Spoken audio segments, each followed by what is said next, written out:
Good evening, everyone. My name is Jeff Goldberg, the Director of Public Affairs here at WHRW Binghamton. I'm joined today by members of the Binghamton Crosbys. How are you guys doing? Good. How you doing? Doing really good. All right, good to hear. Recovering from the election yesterday. I hope it went well. Actually, that's a lie. Today is Election Day. We are pre-recording this. Yeah. Yep, it's going great, even though it's already happened. Yeah. Yes, that's a nature of pre-recording. So you guys are here to start promoting an event that you have going on this Saturday, correct? Yep, that is correct. This Saturday we are putting on our Fall Jam, which is one of our semester shows that we have every semester. This year it's called... Every semester. Yes. Breakfast at Dillinger's. And it's... Fun name? Yes. It's going to be a good time. Yeah, it'll be fun. So essentially you come on down Saturday at 8 o'clock, 8 p.m., not a.m. We don't sing in the morning. We're all asleep. What we do is we're going to be singing for you for about an hour and a half, and then we have a little party after. Should be fun. That's the Binghamton Crosbys. Sounds like a very fun time for everyone involved. It's classic college. Right, so can you tell me a little bit about the Bing Crosbys a little bit, just a little bit of the history maybe behind you guys? So Binghamton Crosbys, we were the first independent music club recognized by the university in 1982. So it's been going on for almost 35 years now. And actually next year we're going to have our 35th anniversary. And then we have like a huge alumni network, and they all come. We put on this huge show. That's always really fun. But yep, so we're basically, because we're all male, we don't have any specific genre we have to sing. So we go from like classic rock all the way up to like, I would say like early 2000s of music.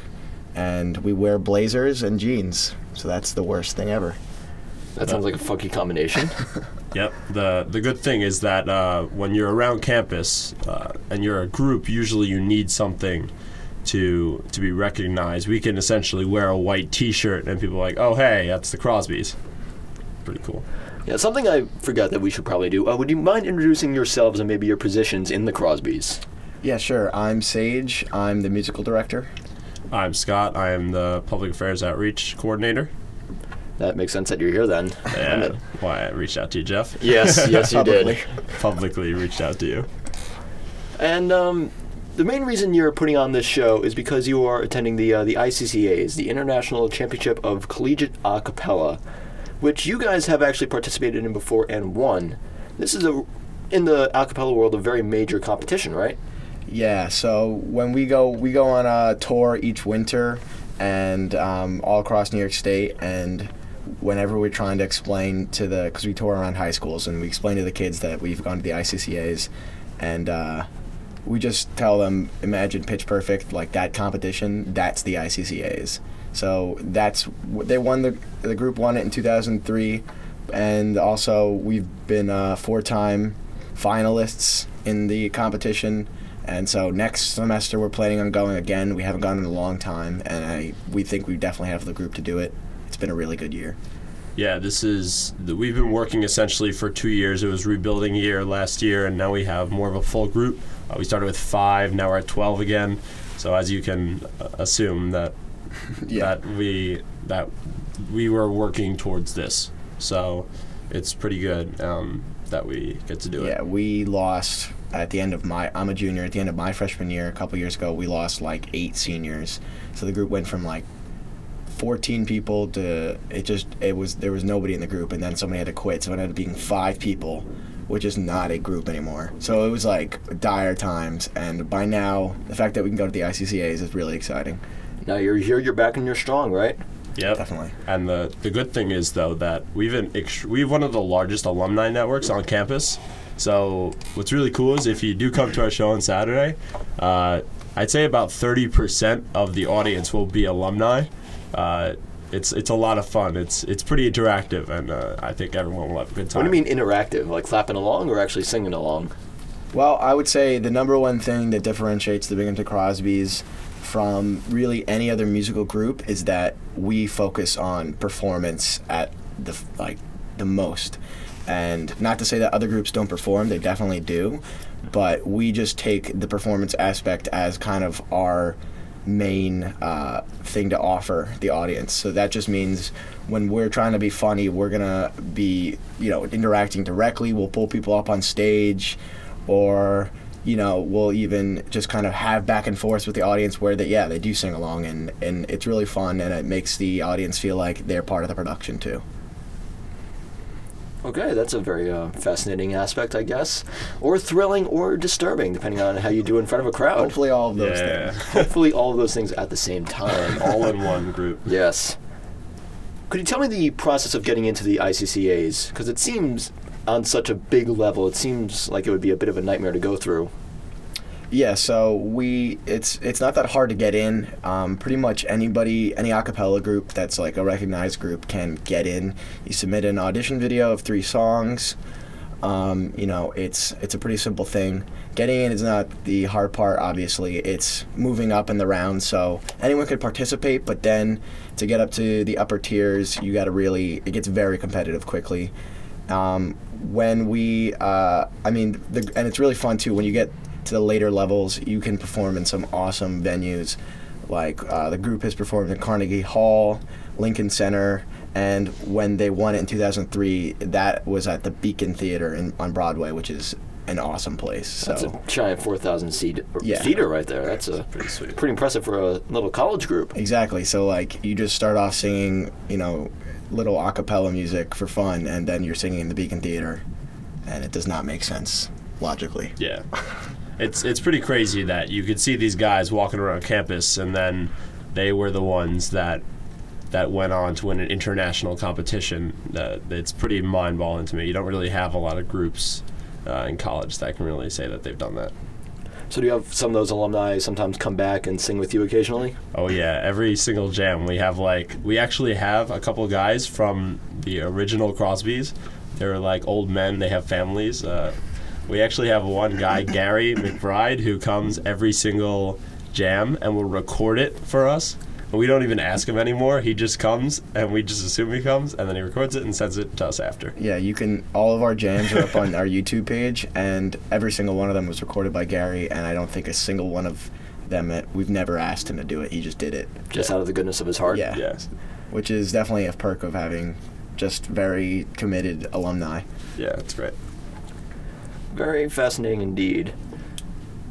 Let's say I'm a Binghamton student. I want to join the Crosbys.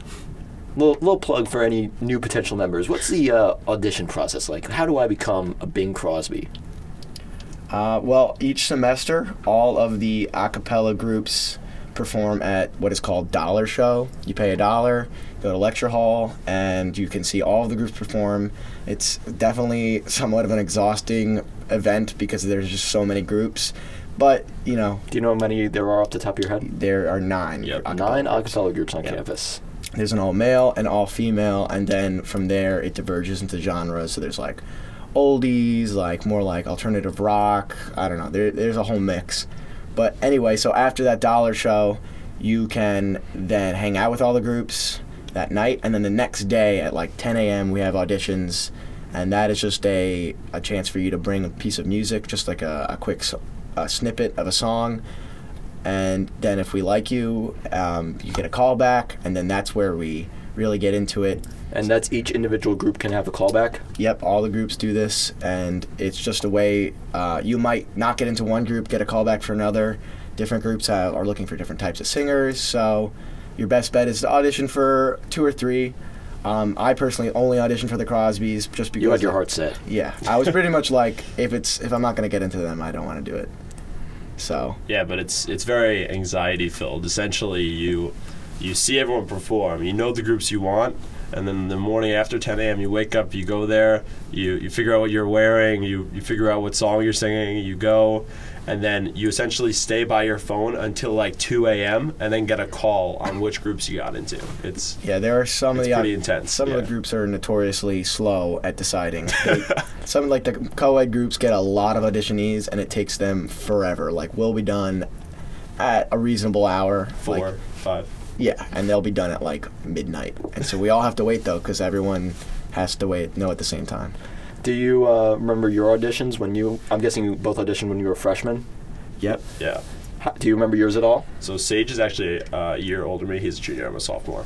When I got in, it was with so it's essentially classes that you get in with, and so I got in fall 2015. This is 2016. Cool election. You got year. this. Awesome. You got I got it, man. time.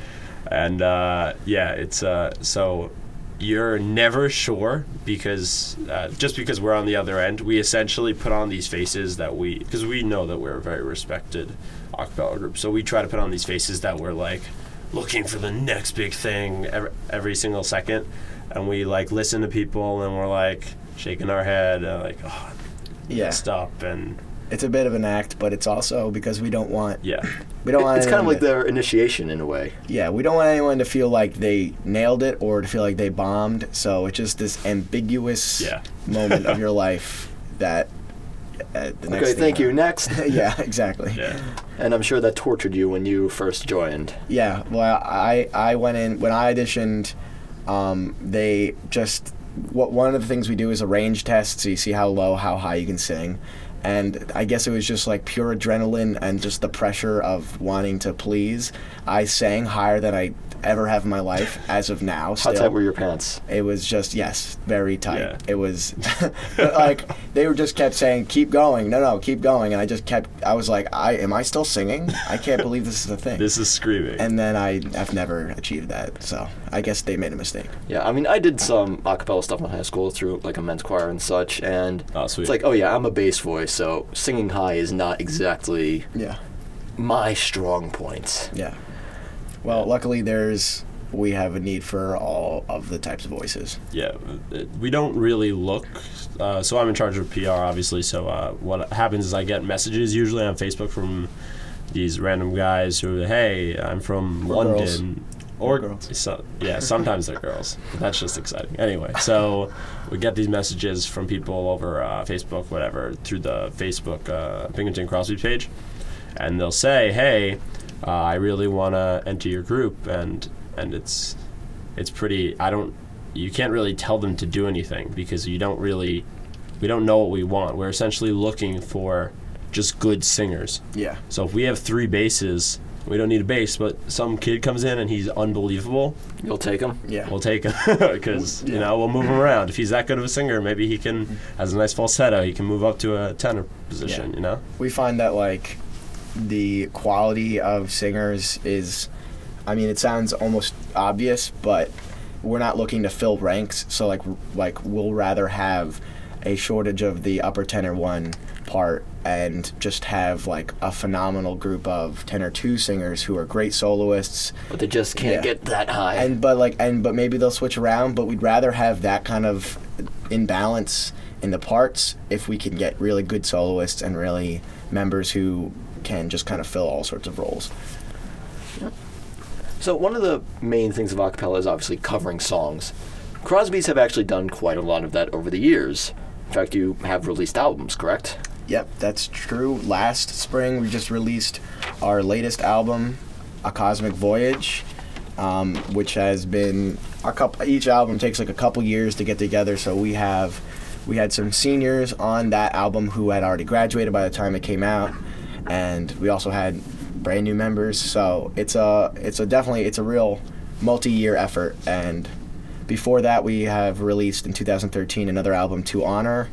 But this last one is, I think, among the group's top albums, including all the alumni. Everyone just feels we got it right. Yeah, it's a lot of fun. So we've released a total of 13 albums. It's pretty cool. Under the title of the Crosbys, Under depending the on title of the Crosbys, So different people in it every single time. 100%, which is pretty crazy. That, and also when you're a new guy, when you enter the group, we give you all of them. So we essentially say, hey, new guy, go listen to all of these, because this is literally the legacy of the Crosbys, which is pretty cool that you can literally hold the legacy of the Crosbys in your hand. Yep, our first album was in 1987. It was BC Junction, and back then the group was like, you know, They wore tuxes. It was 1987. It was a very different. It was a much like acapella wasn't what it was today. It wasn't like a genre. It was basically just a goofy group of guys, and not that anything has changed, but we like to pretend. Yeah, they used to do like all like classic like Old Man River, like cutesy stuff, and then would throw in a butt joke like halfway, and that would be the Crosbys. So, and guess what? Apparently it worked. Yeah, so. It worked. And here you are, a little more evolved. Yeah, a little. Yeah. What do you say we maybe take a listen to one of the songs off the new album really quick? Sure. All right, we'll be right back after hearing something off the 2016 album.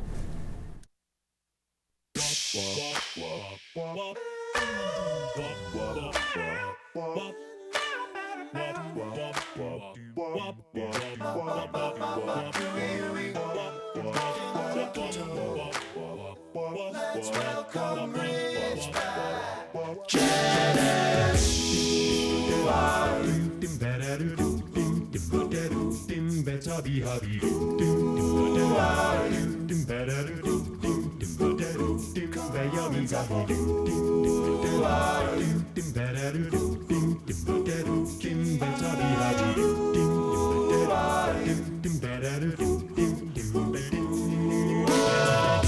I woke up in a Soho doorway, a policeman knew my name.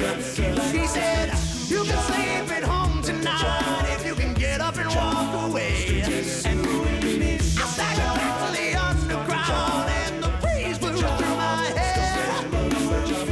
I remember throwing punches around and reaching from my chair. Well, who are you? I really wanna know. Oh, tell me who are you? I really wanna know.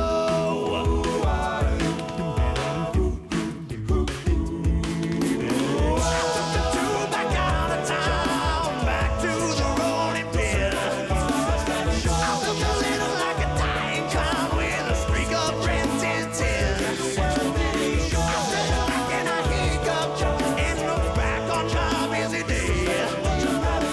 11 hours in the tin pan, God, there's got to be another way. Well, who are you?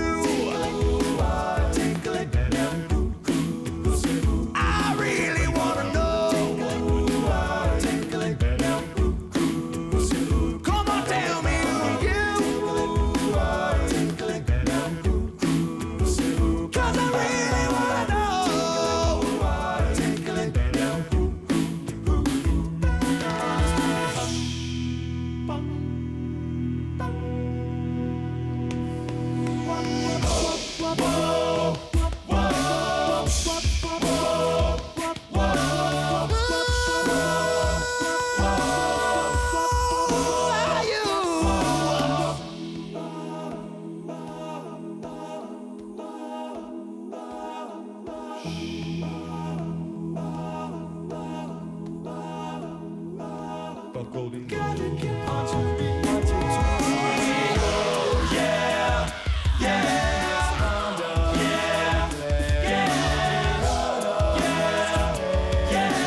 Come on, tell me who are you?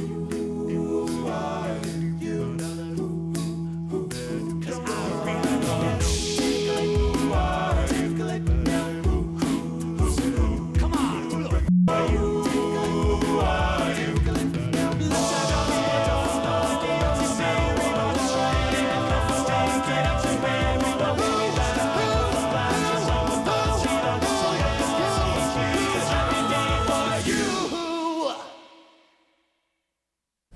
that one was Who Are You? Originally by The Who in the 1970s, as covered by the Bing Crosbys. We are back with two members of the Bing Crosbys. Mind introducing yourselves again? I'm Sage, musical director. I'm Scott, Public Outreach Affairs. There's a really long title for it. Very much so. Made up job, essentially. Makes it sound important. Yeah, that's off the new album that came out in the spring, correct? Yep, it's A Cosmic Voyage. It's on Spotify, iTunes, I think Amazon. It's everywhere. Spotify would probably be the most obvious choice. Yeah, it's in fact, if you actually listen, we use a lot of what's it called when you use Subliminal messages. Subliminal messaging. So if you could really pick out those words that we say in the background, it's pretty funny. Yeah. Should be. Is it clean though? Possibly. No, but it's so hidden that It's almost impossible. Yeah. All right. Well, You got to come to a show and ask we will us, be and we'll editing tell you. that in post. You'd have to be a very Yeah. attuned FCC coordinator. Yeah, Yes, you'd I do. really- Yes, I do. Yeah, so you could find it on Spotify. You can probably find the other albums there as well, I assume. Apple Music too. All right. All of our music is on iTunes for sale, and it's all on Spotify as well. So, and you can also check out on YouTube. We have a whole channel of all of our video skits and all of our shows we do. The songs we do at Jam. That goes back years and years. So there's lots of music that we don't currently do that we have performed. There's some really great stuff. I think our most viewed video on YouTube has about 30,000 views. I think that would be Pinball Wizard, which Yeah, I was watching Pinball last Wizard. night.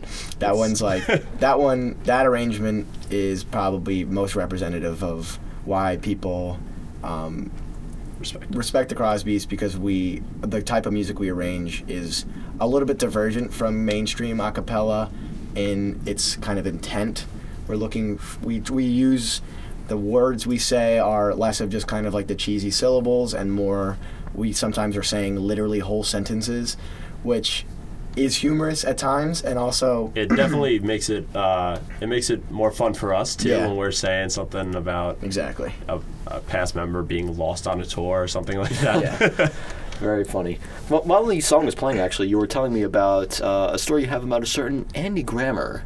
He actually attended Binghamton back in the early 2000s. One semester he came Yeah, here. so Andy Grammer, the world's biggest dropout ever, auditioned for the World's Binghamton biggest dropout. I think he graduated from UCal a few years later. No, Whatever. it doesn't That Doesn't count. That didn't actually. Binghamton doesn't only. No, but he auditioned for the Crosbys actually in 2003 in that one semester, and was not accepted, which I think clearly means To the Crosbys. He needed to. Yes, he was not accepted to the Crosbys, Yeah. and then dropped out of school, launching his, I guess, successful career. I guess. but- Begrudgingly. Yeah, begrudgingly. Yeah. Although it would have been far more successful had he. Had he been in the Crosbys. Actually, no. You know what? He Never mind. No. I don't want that guy. He's not in. He can never get in. This is a public service announcement to Andy Grammer telling you that you are not welcome here. You know what? I'm sure he's successful enough that He doesn't. what's one little college group to him? Yeah, that's fine. He doesn't know what he's missing. Yep. Actually, didn't we not? Why are we making Yeah, it seem I like he don't know. rejected us? We It's okay. rejected him. We're Yeah. really flipping the story here. Yes. The crazy thing is, though, he sang at a playoff game for the NFL, I think it was last season, and all the alumni. We have a group on Facebook, for a private group, with just all the alumni of the Crosbys and the current group. And the alumni were going off on this guy because he sang it in, I guess, a really poor way. Yeah. I know I need to not use bad words here, so yeah, That's funny. It was pretty crazy watching our Facebook blow up. Now, one question I actually have for you guys going into this, I didn't actually mention it beforehand, but in the modern political climate, there's this general view of equal opportunity for everyone. How have the Crosbys stayed all male all this time? I know there's an all-female group yeah. and there are mixed groups, but what keeps the Bing Crosbys all male? I would say, I would say first off, the biggest thing we have on our side is that all male, all female. These are ways of organizing musical groups, choirs. This is a way of like, the male and female voices are totally different instruments. So it's not about the gender or anything. It's really just truly about the sound of the voice. And that is something that's rooted in music far beyond a cappella. And so the way of just using all male voices, we can do things that other groups can't because our voices are just more similar, so we can get away with a little bit more. So I think basically that gives a certain legitimacy. We're not all male just because we want to be, but it's actually integral to the type of music we arrange. Like, our arrangements wouldn't work for pretty much any other group on campus because they just need... It's uniquely developed for the Crosbys. It's a different sound, essentially. It's developed. An all-male group might be able to get away with it, but you definitely need that kind of homogenous sound. Fascinating. All right, well, with that, I think we're actually going to start wrapping it up. If you guys want to just go ahead and plug your show this weekend one more time, where and when?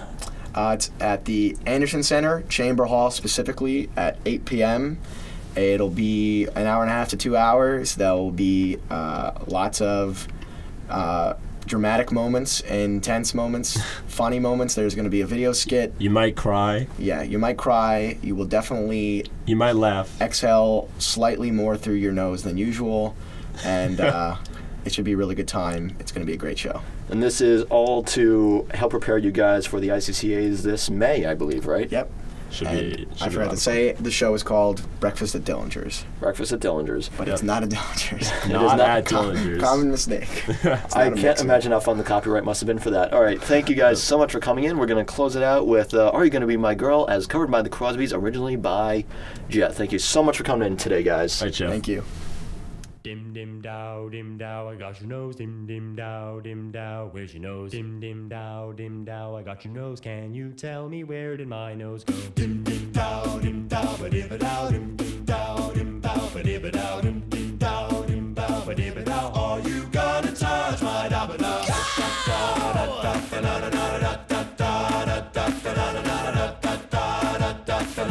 Are you gonna touch my da ba da? 1, 2, 3, take my hand and come with me because you look so fine that I really wanna make you mine. See, you look so fine that I really wanna make you mine. 4,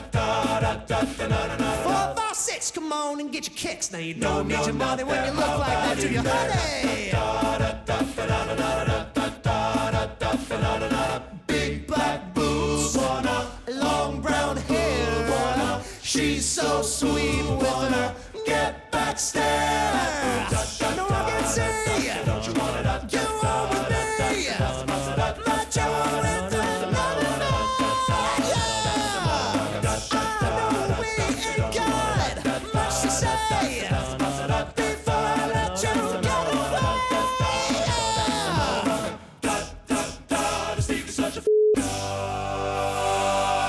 I said, are you gonna be my girl?